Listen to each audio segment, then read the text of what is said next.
네, 여러분 저 두 번째 시간 345페이지 사실의 조회, 확인 및 출석 요구부터 보도록 하겠습니다. 여러분 우리 경직법이 즉시강제법이잖아요. 이 사실의 조회, 확인, 출석 요구는 즉시강제인가요? 그냥 임의적인 활동, 임의작용입니다. 임의작용. 그래서 우리 경직법이 345페이지 경직법이 즉시강제법이지만 즉시강제가 아닌 것들이 섞여 있죠. 뭐요? 3조 부신검문부터 경찰학에서는 즉시강제라고 바라보지만 다수설이 견해 다툼이 있고 사실 조문 자체는 임의적인 작용으로 서술을 하고 있죠. 그렇죠. 그래서 이 3조 부신검문을 그냥 즉시강제라고 경찰학자들이 즉시강제로 더 많이 본다. 즉시강제로 보니까 강제력 작용해가지고 실질적 의미의 경찰 개념에 들어오는 것이죠. 오케이? 그런 건데 실질적으로는 임의작용으로 규정하고 있죠. 그래서 이 부신검문을 이해할 때 구석구석을 이해할 때 임의적인 작용이라는 것을 떠올려야 이해가 가지. 안 그러면 군데군데 막힙니다. 그래서 이 즉시강제법인 경찰에 관한 즉시강제법인 경직법 안에 즉시강제만 있는 것이 아니죠. 부신검문 경찰학자들은 즉시강제라고 주장하지만 사실 임의적인 작용으로 규정이 되어 있고 그 다음에 여기 8조부터 사실의 조회, 확인, 출석 요구 임의적 작용이고요. 제가 괄호 열고 임의작용이라고 딱 적어놨어야 되는데 여러분들께서 좀 적어주세요. 임의적 작용이라고 좀 적어주세요. 사실의 조회, 확인, 출석 요구 임의적 작용이고요. 그 다음 페이지 정보의 수집. 그러면 정보 수집이 즉시강제예요? 이것도 임의적 작용이죠. 그죠? 정보의 수집이 정보의 수집. 이 경직법도 그렇고 경찰관의 정보 수집 및 처리 등에 관한 규정도 그렇고 정보 수집은 기본적으로 임의적 작용이에요. 그래서 실질적 의미의 경찰에 정보 경찰은 빠지지 않습니까? 왜? 권력적 작용이 아니기 때문에 빠지는 거죠. 그래서 여기 정보의 수집도 임의적 작용이고요. 국제협력도 임의적 작용이죠. 그렇죠. 국제협력도 임의적, 그 밑에 국제협력도 임의적 작용이고 유치장은 경찰권 발동이 아니라 그냥 시설 설치니까 이거 그냥 논외고 그래서 우리 경직법 안에서 경찰권 발동 조항 3조부터 10조의 4까지 그 사이에 기본형이 다 할 수 있다는데 하나만 한다. 이 유치장을 둔다. 이렇게 되어 있습니다. 왜 그래? 이것은 경찰권 발동이 아니라 시설 설치이기 때문에 그런 것이고요.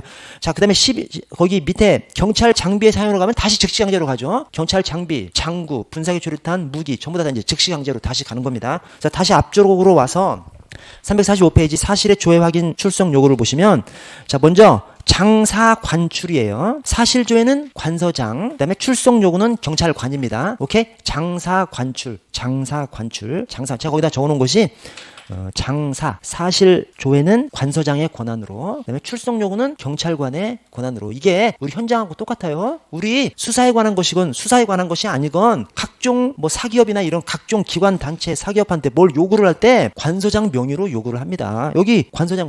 그래서 이러이러한 사실을 조회해 주시기 바랍니다. 하고 경무에 가가지고 딱 그냥 아니야 공식적으로 가서 우리 서장 관인이 있어요. 과장 딱 찍어서 관인 경찰서장 평택 경찰서장 관인 딱 찍어서 우리가 보냅니다.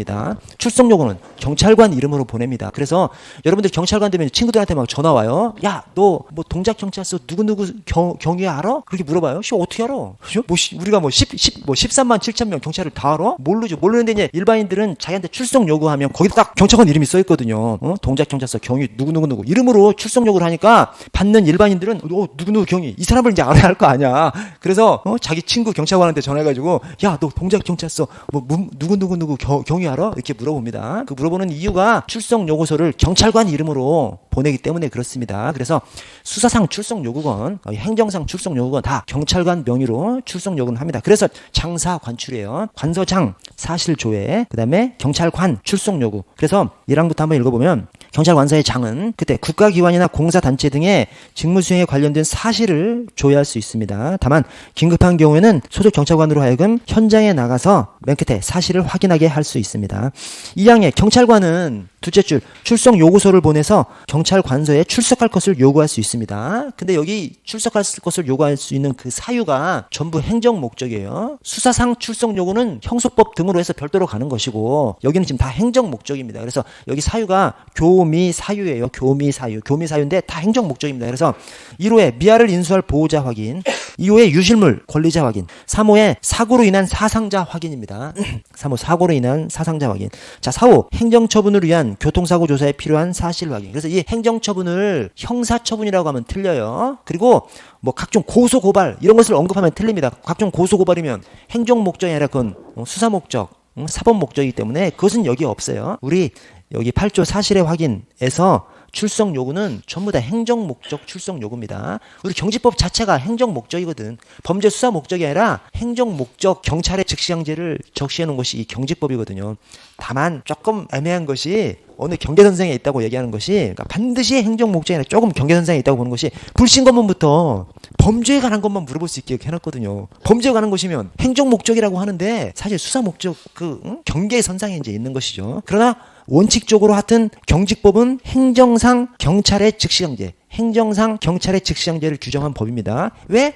수사 관련된 것은 형사소송법 등으로 가는 것이죠. 그래서 행정상, 그러니까 한마디로 뭐 위험, 위험, 보호조치 이런 것들 위주로 해서 규정한 것이 이 경직법입니다. 그 아래에 와서 1번 사실의 조회 및 확인에서 아래 셋째 줄 끝을 보시면 괄호에 성질이 비권력적 사실행위예요. 우리 경직법이 즉시강제법인데, 경찰의 즉시강제법인데 경찰의 행정 목적의 즉시강제법이에요. 경찰의 행정 목적의 즉시강제법입니다. 그런데 모두가 다 즉시강제는 아니죠. 그래서 불신 검문부터가 다 임의적으로 서술을 해놨고, 그다음에 여기 사실의 조회 확인 출석 요구, 여기서부터는 몇 개 임의적인 작용이 몇 개 들어가 있습니다. 그래서 비권력적 사실행위고요. 그 아래는 한번 읽어보세요. 자, 넘어가면 자, 정보의 수집도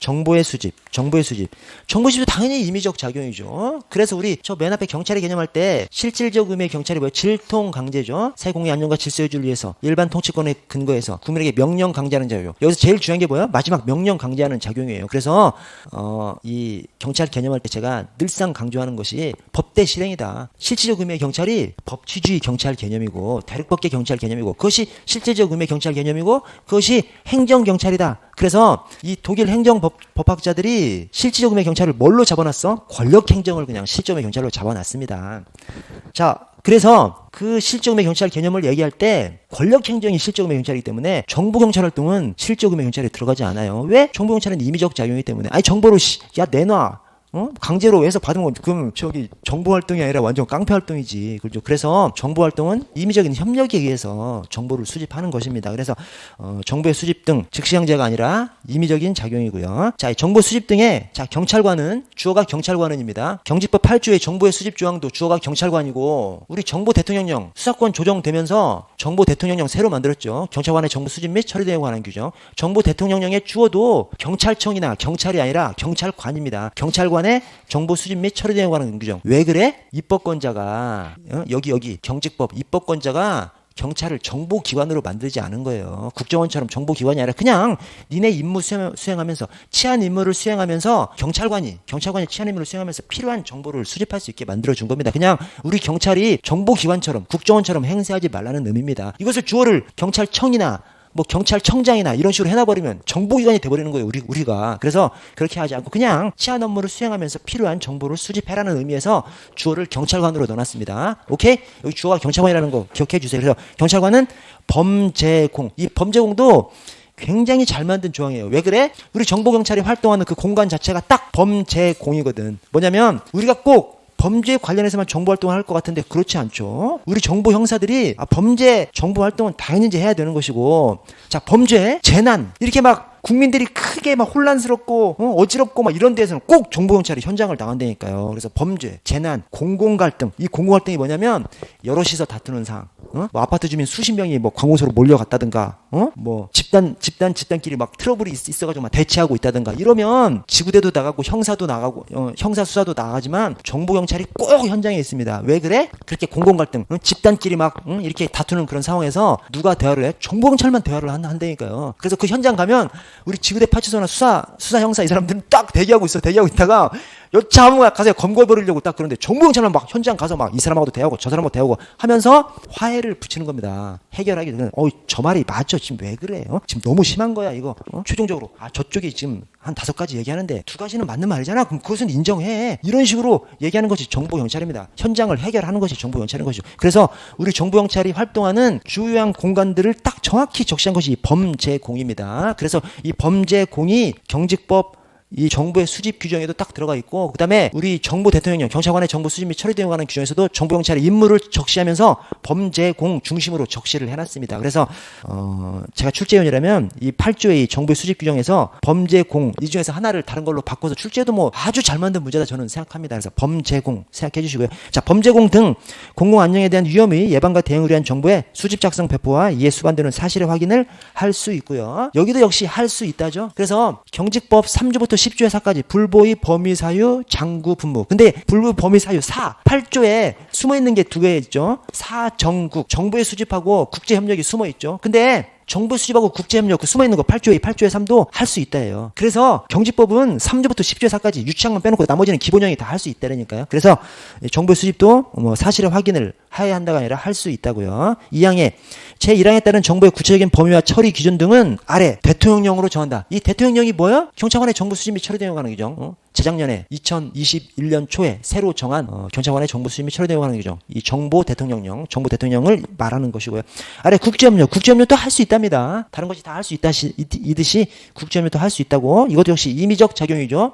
경제법이 즉시 강제법이지만 임의적인 작용도 몇 개 섞여 있습니다. 그래서 국제협력. 자, 경찰청장 또는 해경청장은 해경청장이 왜 나와? 조직법 빼놓고 나머지는 같이 쓰고 있기 때문에 법률 차원에서는 대통령령은 또 막 갈라져요. 그런데 법률 차원에서는 조직법은 해양경찰법 따로 있고 공무원법, 작용법은 경찰공무원법, 경찰관 직무집행법 함께 씁니다. 그래서 경찰청장 또는 해경청장은 끝에 외국 정부기관, 국제기구 등과 자료교환, 국제협력활동 등을 할 수 있다. 할 수 있다.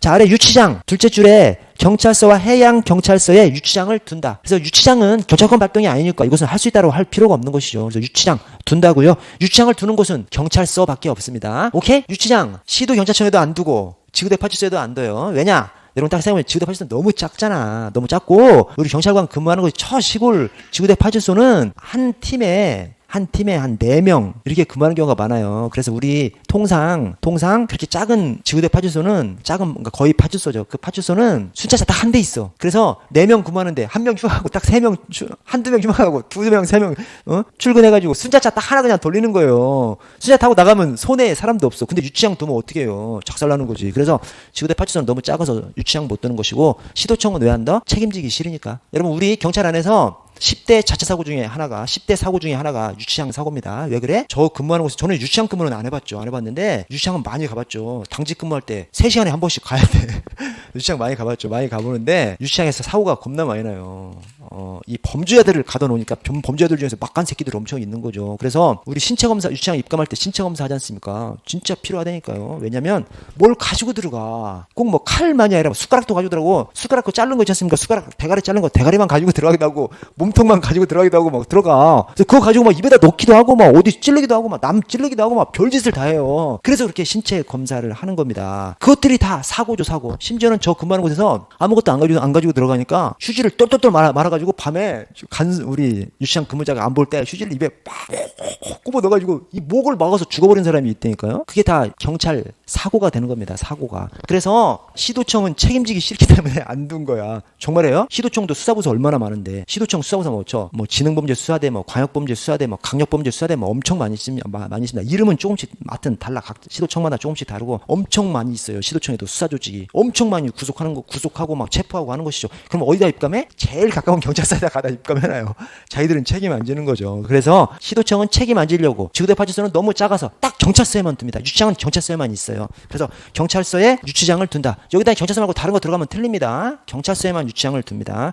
자, 밑에 경찰 장비의 사용. 여기가 이제 장구 분무죠. 10조가 경찰 장비. 그다음에 10조의 2 경찰 장구, 10조의 3 분사기 최루탄, 10조의 4 무기 이렇게 됩니다. 장구 분무 통칭이 경찰 장비예요. 나머지 거 싸그리 합쳐가지고 다 경찰 장비라고 부릅니다. 경찰 장비 안에 경찰 장구, 분사기 최루탄, 무기 이렇게 이제 있는 것이죠. 자, 경찰 장비를 보시면 경찰 장비의 사용 등 1항에 경찰관은 직무 수행 중 경찰 장비를 사용할 수 있습니다. 자, 다만 그 아래 유해성 경찰 장비를 사용할 때에는 그러니까 경찰 장비 안에는 유해를 끼칠 수 있는 경찰 장비가 있고 유해를 끼치지 않는 경찰 장비가 있는 것이죠. 오케이? 뭐 차량 같은 것들은 유해성 경찰 장비가 아닌 거.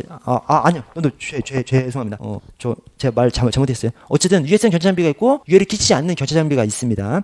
자, 유해성 경찰 장비를 사용할 때에는 필요한 안전교육과 안전검사를 받은 후 사용해야 됩니다. 여러분 지금 이 문장에 주어가 있어요? 다만 해놓고 주어가 없죠? 없으니까 앞 문장에 주어가 되는 것이죠. 그래서 경직법에서는 경찰관이 경찰 장비를 사용할 수 있고 경찰관이 유해성 경찰 장비를 사용할 때는 안전교육과 안전검사를 받은 후 사용해야 한다고 이렇게 되어 있는 것이죠. 오케이? 경직법에서는 안전교육과 안전검사 경찰관을 주어로 해놨습니다. 이게 유해성 경찰 장비 규정으로 가면 어떻게 바뀌어? 경찰관은 안전교육을 받아야 되고 관서장은 안전검사를 실시해야 되고 그렇게 바뀝니다. 그래서 경직법에서는 이 안전교육과 안전검사가 있는데 경직법과 대통령령에서 경직법에서는 두 개가 다 그냥 경찰관이 주어예요. 근데 대통령 유해성 견착비 사용 기준 등에 관한 규정에서는 구체화되는 거죠. 그래서 안전교육은 경찰관이 받아야 하고 유해성 견착비를 사용하려고 하면 그다음에 관서장은 안전검사를 실시해야 하고 이렇게 좀 구별을 해놨습니다. 이거 구분하셔야 됩니다. 경제법에서는 안전교육과 안전검사가 다 경찰관을 주어로 하고 있고 저 대통령령에서는 안전교육은 경찰관, 안전검사는 관서장 이렇게 해놨습니다. 자, 이 항을 보시면 경찰 장비란 무기, 경찰 장구, 최루제와 발사장치 쭉쭉쭉 이렇게 다 그래서 경찰 장비가 통칭이죠. 오케이? 경찰 장비 안에 경찰 장구가 있는 겁니다. 이 통칭 자리에다가 경찰 장구를 바꿔놔서 틀린 지문들 내요. 근데 장구 부무 경찰 장비가 통칭이고 경찰 장구 군사에 출입한 무기가 이제 세부적인 경찰 장비의 종류고요. 자, 사항에 유해성 전차장비는 필요한 최소한도에서 사용해야 한다. 이게 여러 문제에서 문제화가 돼 있더라고요. 지문화가 돼 있더라고요. 이거를 경찰 유해성을 빼놓고 경찰 장비는 필요한 최소한도에서 사용해야 한다. 그럼 완전 맞는 말이죠. 완전 맞는 말인데 틀린 지문으로 해놓습니다. 그것이 저 교수님 문제집에도 그걸 해놨더라고요. 그래서 주의하십시오. 왜냐하면 지금 10조가 통칭조항 경찰 장비 조항이잖아요. 이 통칭 조항 안에 필요한 최소한에서 없어. 오케이? 이 뒤에 경찰 장구, 분사기 최루탄, 무기가 전부 다 유해성 경찰 장비야. 그래서 여기 지금 경찰 장비 조항 10조의 4에 유해성 경찰 장비는 필요한 최소한도에서 사용해야 된다. 이렇게 해놨기 때문에 나머지 경찰 장구, 분사기 최루탄, 무기 조항으로 가면 다 필요한 한도 내에서 뭐 이런 식으로 그런 표현이 다 있어요. 있는데 통칭인 경찰 장비 사용 10조 안에서 필요한 최소한도에 사용해야 한다. 이것은 유해성 전차장비에만 해놨어요. 오케이? 그래서 이거를 명시적으로 유해성 전차장비는 필요한 최소한도에 사용해야 한다라고 해놓은 다음에 그냥 전차장비 전체에 대해서 필요한 최소한도에서 그 조문이 없어. 이 10조 안에. 그래서 여기 이것을 유해성을 빼놓고 경찰 장비는 필요한 최소한도에 사용한다 하면 이제 틀린 조문입니다. 오케이? 그 조문들이 막 돌아다니고 있어요. 지금 교수님 문제집에서도 돌아다니고 있기 때문에 주의하세요. 이 10조 조항에서 유해성 전차장비는 필요한 최소한도에 사용해야 한다. 여기서 유해성을 빼놓으면 틀린 지문이다. 근데 유해성 빼놓고 딱 보면 전혀 틀린 것 같지 않아. 그냥 조문을 물어보는 문제로 생각하시고 10조에서 그런 것이 나올 수 있다고 생각하시고 자 5항에 경찰청장은 유해성 전차장비를 새로 도입하려는 경우 끝에 안전성 검사를 실시해서 안전성 검사의 결과 보고서를 국회 소관 상임위원회에 제출해야 합니다. 이 경우 안전성 검사에는 외부 전문가를 참여시켜야 합니다.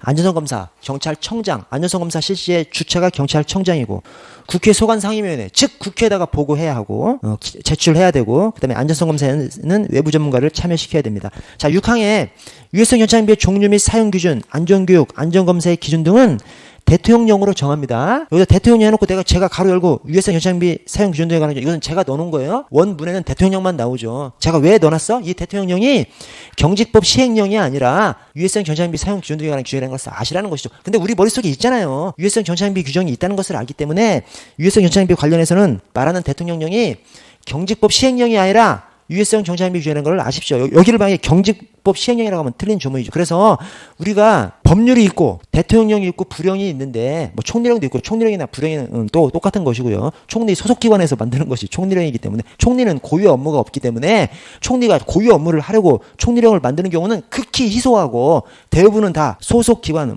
무슨 식약처 이런 데서 만드는 것이 총리령으로 만들어지죠. 어쨌든 대통령령이나 총리령 부령을 만들 때 통상 법률에서 유임 규정 엄청 많이 있어요. 그걸 싸그리 다 모아서 대통령령을 만들 때 무슨 법 시행령 이렇게 하죠. 또 대통령령에서 막 유임 조항이 엄청 많이 있어. 그걸 싸그리 묶어서 부령을 만들 때는 무슨 법 시행 규칙 이렇게 이름을 붙입니다. 그런데 특정히 한 가지가 중요해서 그 한 가지만 떼내서 대통령령이나 부령을 만들 때는 별도의 이름을 붙입니다. 그래서 유해성 전차장비 사용 기준 등에 관한 규정 이게 유해성 전차장비만 따로 떼서 그것만 규율하잖아요. 그래서 경직법 시행령에다 담지 않고 별도로 담아 놓은 겁니다. 그래서 경직법 시행령이 아니고 유해성 전차장비 규정이다라는 거 알아두시고 자 오른쪽으로 이제 장구, 분사기 최루탄, 무기 이렇게 나옵니다. 근데 여러분 이게 딱 이렇게 돼 있어요. 여러분 경찰 장구, 분사기 최루탄, 무기 있는데 이것이 이제 사용 요건이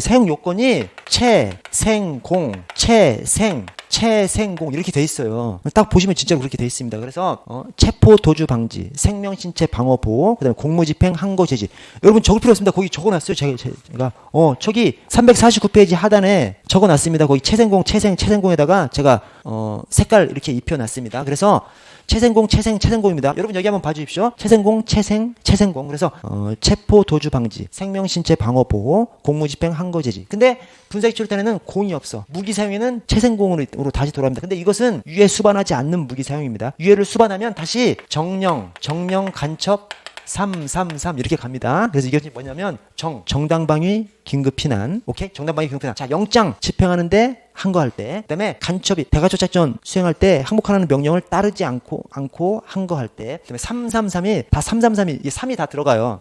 장기 3년 이상 장기 3년 이상 범죄자 체포 도주 방지. 그러니까 이게 중범죄자. 자, 제3자가 이 중범죄자를 도주시키려고 항거할 때, 그다음에 위험한 물건이나 흉기를 든 사람이 3회 이상 투기 명령을 함에도 불구하고 따르지 않고 항거할 때. 그래서 333 장기 3년 이상 제3자가 3번 이상 333이 들어가는 것이죠. 유해 수반하는 무기를 사용하려고 하면 정령 간첩 333 요건이 돼야 되죠. 자, 하나 더 아셔야 될 것이 이게 지금 경직법이거든요. 경직법. 근데 유해성 경찰비 규정으로 가면 가스 발사총이 나옵니다. 유해성 경찰비 규정 대통령령이죠. 대통령령으로 가면 가스 발사총이라는 것이다. 가스 발사총이 무기예요? 분사기예요? 아니, 총이지만 가스 쏘는 것이니까 분사기입니다. 그래서 이게 총의 작동 원리를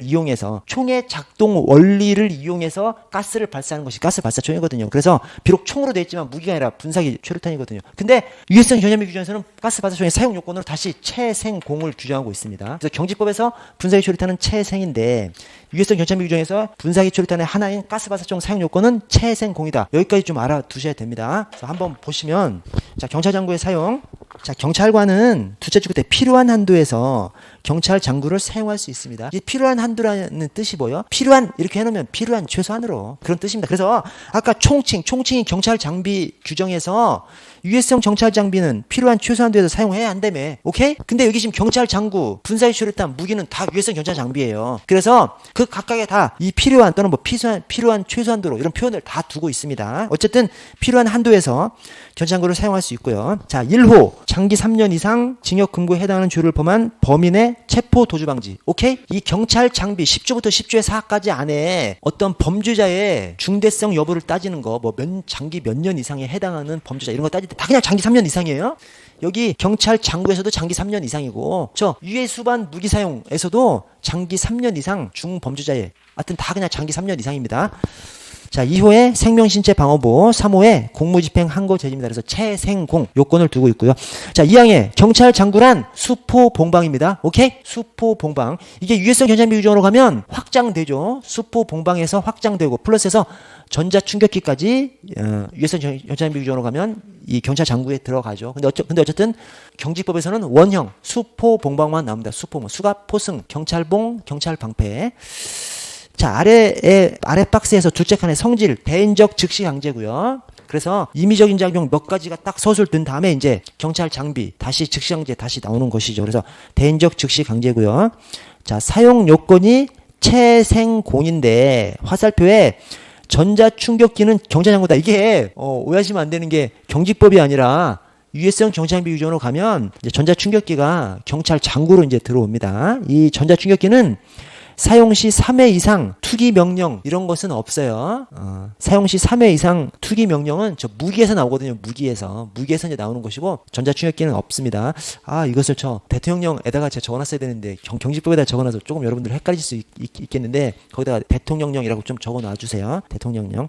자, 아래 분사기 최루탄으로 가도록 하겠습니다. 자, 경찰관은 끝에 현장 책임자가 판단해서 경찰관이 아니에요. 왜 그렇죠? 분사기 최루탄 주로 언제 쏴? 불법 집회 시위에서 쏘잖아요. 불법 집회 시위 관련해서 경찰이 어떻게 대응을 해?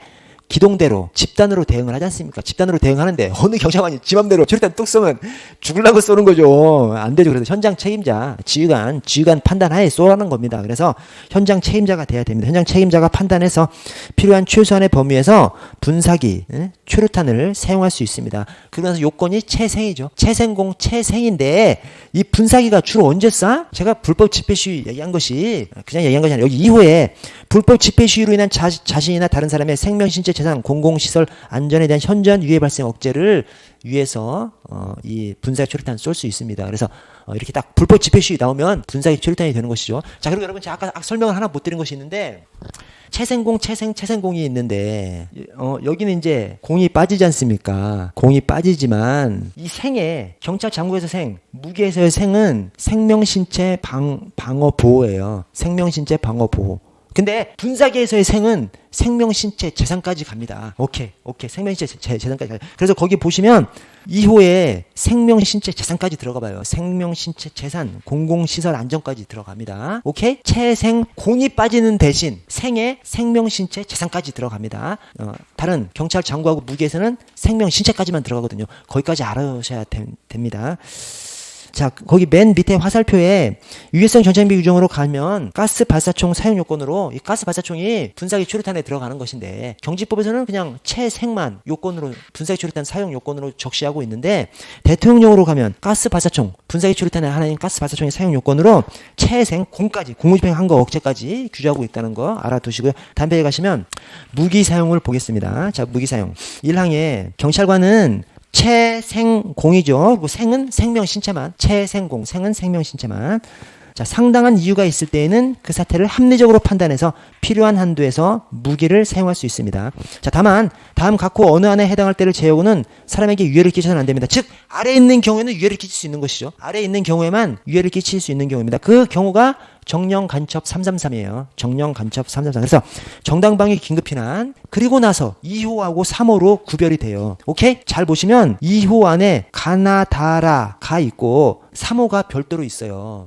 근데 2호가 어떻게 적시되냐면 자, 다음 항목의 어느 안에 해당하는 때에 그 행위를 방지하거나 그 행위자를 체포하기 위해서 무기를 사용하지 아니하고 다른 수단이 없다고 인정되는 상당한 이유가 있을 때. 이 말이 뭔 말이에요? 이걸 갖다가 보충성이라고 하죠. 다른 수단으로 써서 안 될 때, 다른 수단으로는 안 될 때에만, 그러니까 아주 위험한 무기를 사용하는 것이니까 유해를 끼칠 때에는 다른 수단으로는 안 될 때만 하라는 것인데 그것이 1호, 2호, 3호 전부에 걸리는 것이 아니라 2호에만 걸려요. 그래서 그 2호의 기본 요건, 보충성 요건을 3호하고 연결시키면 틀리죠. 1호하고도 연결시켜도 틀리고 3호하고도 연결시켜도 틀리지만 1호는 잘 연결시키지 않아서 틀린 점을 안 내요. 왜 그러냐면 정당방위나 긴급피난은 그 자체로 뭔가 막 긴급한 그런 뜻을 담고 있잖아. 이 보충성의 의미를 다른 수단으로 안 되는데 최후의 수단으로서 그런 것을 1호 정당방위나 긴급피난은 당연히 담고 있으니까 1호랑 연결시켜도 틀린 지문이지만 1호로는 잘 연결시키지 않고 3호로 연결시킵니다. 2호의 그 첫째 줄, 둘째 줄 그거를 3호에다 연결시켜서 틀린 지문을 만듭니다. 3호 대간첩 작전 수행 과정에서 무장간첩이 항복명령 따르지 않을 때 이때는 보충성 요건, 2호의 보충 요건 없어도 유해를 수반하는 무기를 사용할 수 있는 것이죠. 그분 조심해 주시고요. 자, 2항을 가보시면 2항 무기란 끝에 권총, 소총, 도검을 말합니다. 권총, 소총, 도검. 그래서 다른 뭐 경찰 장구 같은 거 섞으면 안 되고요. 자, 3항에 대간첩, 대테러 작전 등 국가안전에 관련되는 작전을 수행할 때에는 개인 화기 외에 공용 화기를 사용할 수 있습니다. 이 개인 화기는 혼자 그냥 하는 것이고 공용 화기는 집단이 작전하면서 사용할 수 있는 것이 공용 화기입니다. 그래서 뭐 중기관총이나 유탄 발사기나 박격포 이런 것들이 이제 공용 화기죠. 그래서 우리가 근무를 하면서 대간첩 작전할 때 당연히 유탄 발사기, 박격포 우리 있어요 다. 우리 무기고에 다 있어요. 무기고에 뭐 별의별 거 다 있어요. 근데 대간첩 작전 때 사용할 수 있습니다. 플러스해서 대테러 어떤 개인이 또는 집단이 막 테러를 할 때 역시 이 중화기, 공용화기, 공용화기가 아니라 중화기라고 생각하시면 되니까 이 공용화기, 중화기를 또 사용할 수 있습니다. 대간첩 작전뿐만 아니라 대테러에도 대간첩 대테러 이때 개인화기, 뭐 소총 이런 거 말고 권총, 소총 이런 거 외에 공용화기, 박격포 이런 것까지 쓸 수 있게끔 돼 있습니다. 자, 아래에 보시면 아래에 동그라미 3번에 무기 사용은 대인적 즉시 강제고요. 이게 무기 사용만이 아니라 경찰 장비의 사용 전체가 10조부터 10조에서 전체가 대인적 즉시 강제고요.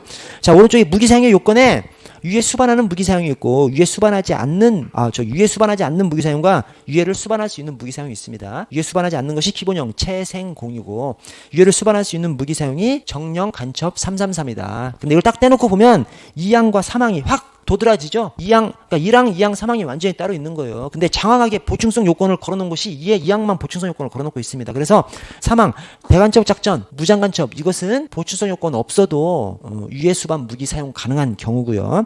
자, 아래 무기 사용의 한계가 합리성, 필요성, 상당성, 보충성입니다. 이게 어디에 적혀 있어? 여러분 왼쪽 위로 올라가서 둘째 줄을 보시면 자, 이렇게 채생공을 위해서 필요하다고 인정되는, 오케이? 채생공을 위해서 필요하다고 인정되는 상당한, 이게 상당성입니다. 상당한. 그 밑에 합리적으로, 합리성, 필요한 데서 필요성, 상당성, 합리성, 필요성. 그 다음에 유해 수반 무기 사용할 때는 보충성 요건이 또 적용되는 것이 있죠. 아까.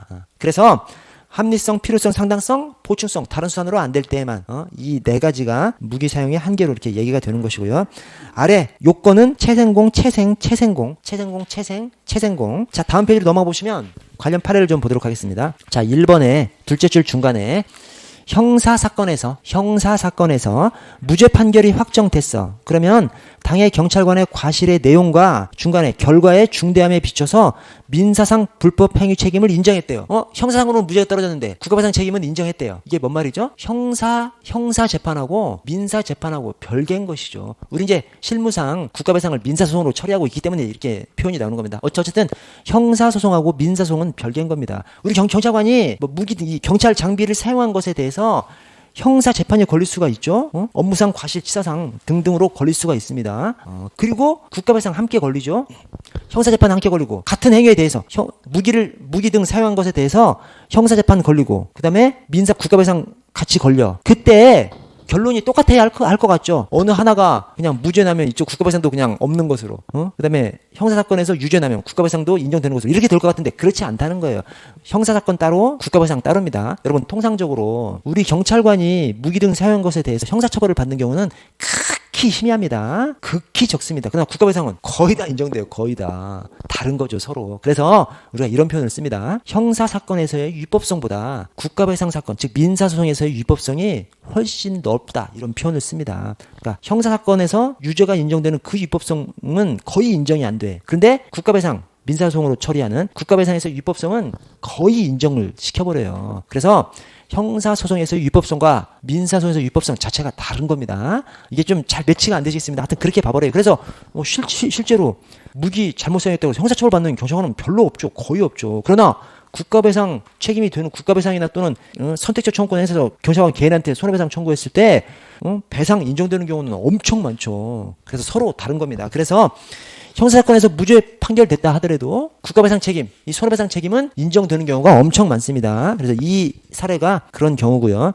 자, 2번, 3번, 4번 판례는 과도한 무기 사용 위법하다는 판례입니다. 그래서 2번 50cc 오토바이 한 대를 절주해서 운전 중인 15세, 16세 절도 혐의자 3인, 즉 중학생들이 오토바이 훔쳐가지고 막 도망가는 거예요. 경찰이 이제 쫓으니까 이 새끼들 계속 도망가는 거야. 그래서 경찰이 쫓다가 열받아가지고 바퀴로 해서 총을 쐈는데 오발은 명중이죠. 그래서 얘들이 맞아버린 거야. 그때 맨 끝에 사회통념상 허용 범위를 벗어나서 위법하다. 하여튼 우리 경찰이 뒤에서 쏴? 다 유법한 것으로 그냥 나와버립니다.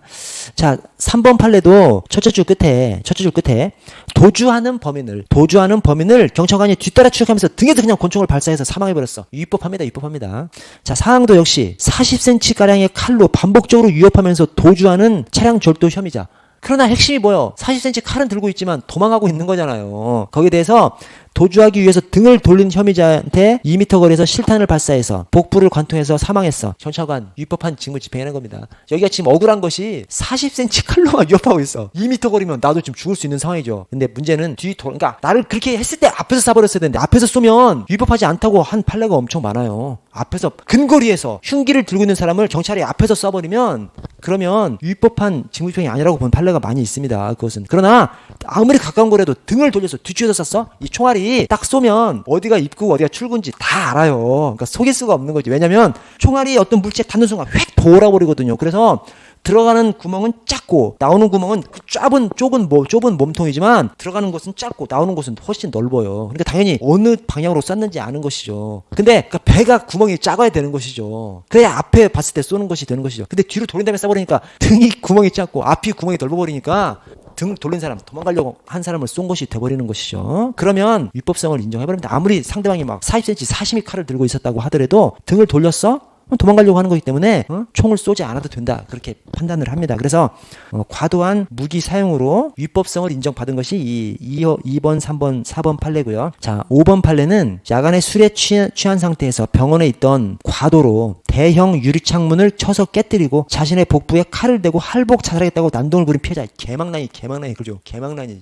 근데 출동한 2명의 경찰관에게 칼을 들고 한 거 했다고 해도 유해 경찰관 등이 공포를 발사하거나 소지한 가스총과 경찰봉을 사용해서 유해 망인의 항거를 억제할 시간적 여유와 보충적 수단이 있었다고 보여지고, 또 부득이 총을 발사할 수밖에 없었다고 하더라도 하체 부위를 향해서 발사함으로써 그 유해를 최소한도로 줄일 여지가 있었다고 보여지므로 칼빈 소총을 1회 발사해서 피해자의 왼쪽 가슴 아래 부위를 관통해서 사망케 한 경찰관의 총기 사용 행위는 경직법 11조 소정의 총기 사용 한계를 벗어난 것이다. 그래서 앞에서 쐈다고 하더라도 이 하반신을 쏴야 적법성을 인정받을 수가 있고, 몸통을 향해서 쏴버리면 적법성을 인정하지 않는 경우가 대부분입니다. 그래서 우리 사격 연습을 할 때 그냥 관역으로 연습을 하기도 하고, 사람 몸통을 놓고 연습을 하기도 하거든요. 그 사람 몸통을 놓고 연습을 할 때 몸통에 쏘면 1점인가 그래요. 그래서 이 하반신에 쏴야 5점 만점을 받고, 이 몸통으로 쏘면 1점인가? 하여튼 그렇게 됩니다. 그러니까 우리가 사람 몸을 놓고 연습을 할 때는 하반신을 대퇴부 이하를 사육하는 그런 연습을 하는 것이죠. 자, 6번. 불법적 농성을 진압하는 방법 및 그 과정에서 어떤 경찰 장비를 사용할 것인지는 구체적 상황과 예측되는 피해 상황에 피해 발생의 구체적 위험성의 내용 등에 비춰서 경찰관이 그 재량의 범위 내에서 정할 수 있다. 그러나 그 아래 특정한 경찰 장비를 필요한 최소한의 범위를 넘어서 관계 법령에서 정한 통상의 용법과 달리 사용함으로써, 그러니까 경찰 장비를 통상의 용법과 달리 사용하는 거예요. 이게 뭐 때문에 그러냐면 이것도 다 쌍용차 판례인데, 쌍용차 그때 사건 때 우리 경찰에서 최루액을 엄청 뿌렸어요. 근데 그 최루액 뿌릴 때 우리 살수차 있지 않습니까?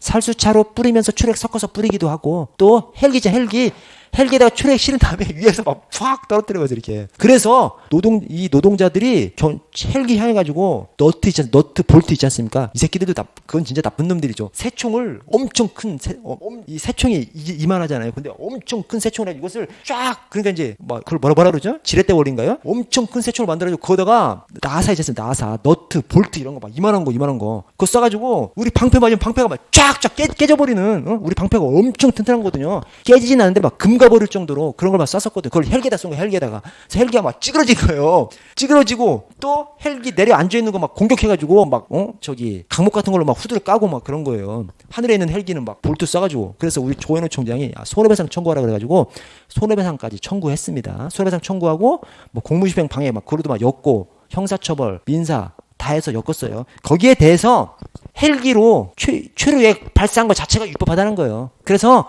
거기 노동자들이 거기에 대해서 불법적으로 볼트 쏴가지고 막 헬기 좀 찌그러뜨리고 이런 거 괜찮다고 해버렸습니다. 그래서 그 셋째 줄에 특정한 경찰 장비를 필요한 최소한의 범위를 넘어서 관계 법령에서 정한 통상의 용법과 달리 사용함으로써, 헬기에서 최루액 섞어가지고 하늘에서 떨어뜨리게끔 만든 것이 아니지 않습니까?